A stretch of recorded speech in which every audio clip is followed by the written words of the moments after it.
北漏洞拉呢句説話，大家可能仲有啲印象。呢個其實係香港政府喺80、90年代對越南船民作出嘅廣播，勸喻佢哋唔好進入香港水域 ，No entry。呢一堂就等我同大家回顧呢個自70年代開始困擾香港嘅人道危機。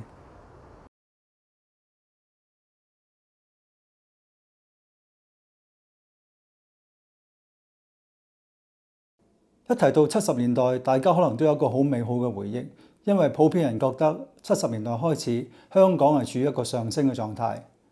政府大量投入公共房屋建設，免費教育出現，廉政公署甚至海底隧道都陸續出台。但係其實70年代香港係面臨一個好大嘅越南船民危機。呢個自70年代中期開始嘅越南船民危機，其實係當時政府面對一個重大嘅挑戰。究竟係幾嚴重呢？其實我哋單從睇個數字上面見到，由1975年至到1997年期間，其實一共有超過20萬嘅越南船民滯留喺香港，等待外國嘅接收。令情況更加複雜嘅係，與此同時，亦都有大量嘅非法入境者由內地進入香港。曾經一個時候，每個月平均有3000人到達香港。而個情況複雜嘅地方就係，對好多香港市民嚟講，佢哋會有一個疑問，就係話點解同我哋有血緣關係嘅內地非法入境者需要遣返，而同我哋完全無親無戚、極少關係嘅越南船民反而可以留返喺香港，咁令到民情對呢個問題嘅處理更加複雜。當然，另一個更加複雜嘅因素就係國際社會嘅反應，當中以美國嘅態度令香港政府最為頭痛，因為美國嘅態度佢有一個諗法就係話，處理呢個危機，當然美國嘅責無旁貸，負起最大責任。但係佢認為國際社會，特別亞洲嘅地區、亞洲嘅國家，要承擔起作為第一收容港嘅責任。所謂第一收容港，就係所有呢啲船民、難民，首先應該留喺佢哋到達嘅亞洲地區進行篩選，然後甄別之後先去進入美國。咁香港其實係被賦予呢個角色。最後當然就係令香港政府好困難嘅就係我哋嘅當時嘅宗主國英國嘅態度。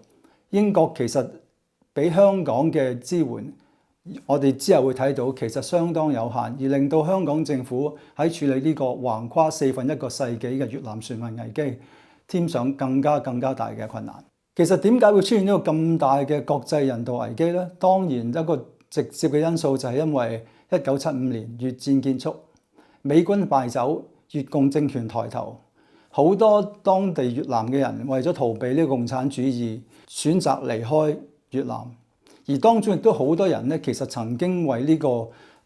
南越政府或者當時嘅美國嘅相關嘅機構服務。咁於是佢哋害怕報復，就大規模離開呢個越南。而美國當時嘅態度亦都係積極嘅。喺1975年，佢哋已經國會通過條法例，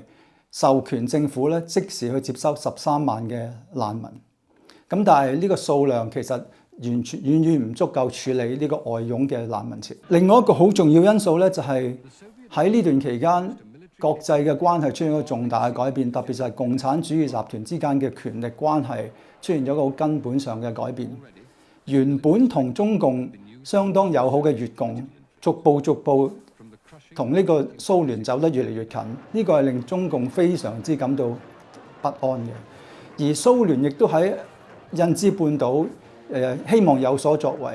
有一定嘅野心，而令到美國以至呢個中國政府相當擔憂。咁呢啲錯綜複雜嘅形勢，亦都反映咗喺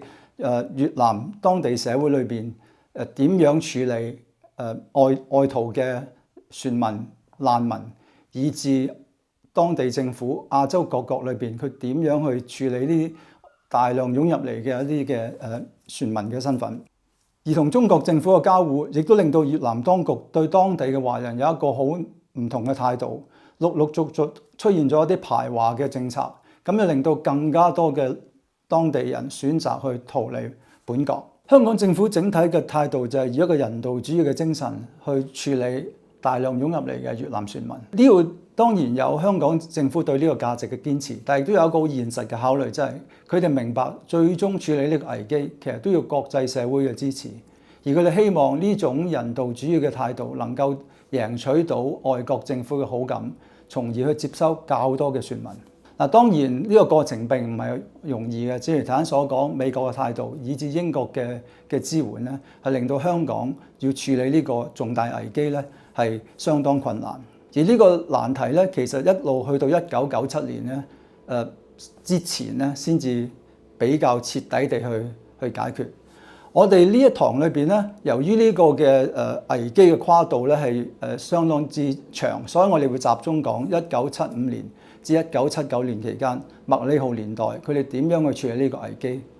而我哋嘅焦點咧會睇喺香港政府點樣同英國政府以至國際社會之間去周旋互動，嘗試去解決呢個問題。